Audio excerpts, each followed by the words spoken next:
Italy and Malta. Here we are, the third installment of world updates this year, and hopefully we got ourselves updated with the latest world update 9.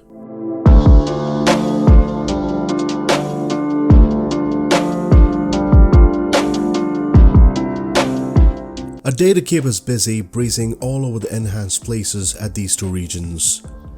Now, high level speaking, by now we pretty much know what changes we're expecting on this update. Elevation data has been improved along with photogrammetry and aerial imagery, giving us an overall better visual experience.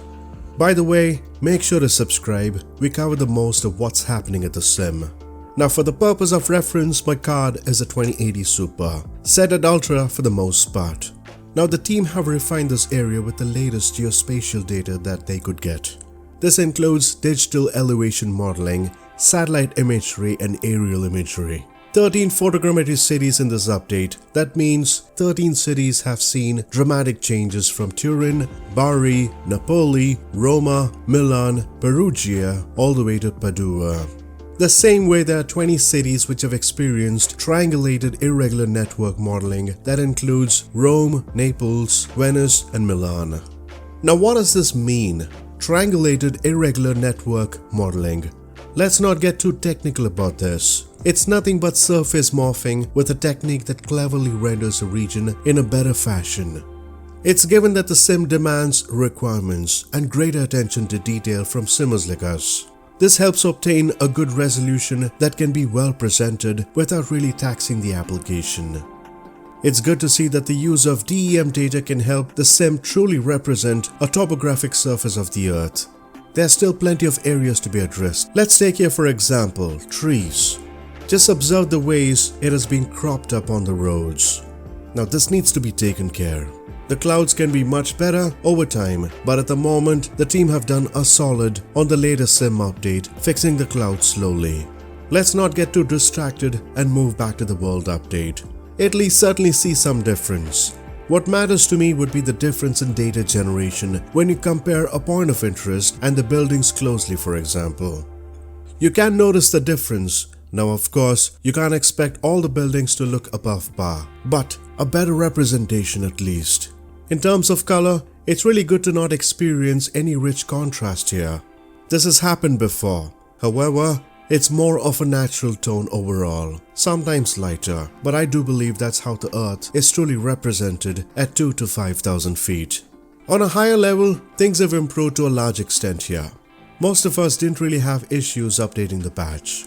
Now, surprisingly, there wasn't any Microsoft Store or a Steam Store update this morning. In addition to that, previous world updates didn't have any new updates. This usually is the norm of getting more data updated during this time. Hopefully a future fix. Now, Gaia simulations have gone to Lens, and pretty much every update they're in charge of points of interest, and this time giving us 105 in total. Additionally, we have the team of Perfect Flight who have been another part of the world update, offering us 3 bush trips, discovery flights and landing challenges. Not to forget 4 handcrafted airports, not bad at all if you take a look. The LICJ, Palermo Airport, Sondrio Airport, Marina di Campo Airport and the Bolzano Airport. On top of that, 100 of the airport's data have been updated. Now, during this world update, one of the most exciting airports I found was the Bolzano Airport, LIPB in short. A good quality airport for certain. Now, this is a handcrafted airport and not a pairware, and something to be excited. Now, Bolzano is a small region, by the way, located on the northern part of Italy. Performance-wise, not bad at all. Of course, there wasn't any performance upgrades here. At the same time, really not taxiing objects at the airports to bring down your FPS like how some major airports do. Now, this is a good thing. Elevation data has been perfected to 20 cities here. Let's look at Malta here, an interesting part of the update, and you'll see why. There isn't really a dramatic change on the scenery here. Italy looks way better on this update than Malta. It's the way buildings are generated using Black Shark AI, and that possibly needs an update because looking at this, it doesn't really look exciting, to be honest. Now let's look at the pictures of Malta here for reference. You see the difference? Overall, I think it's a good update. Surely Malta needs some changes. Looking at this, I'm pretty happy to see the change overall for Italy and Malta. But am I 100% thrilled? Not really, particularly towards Malta.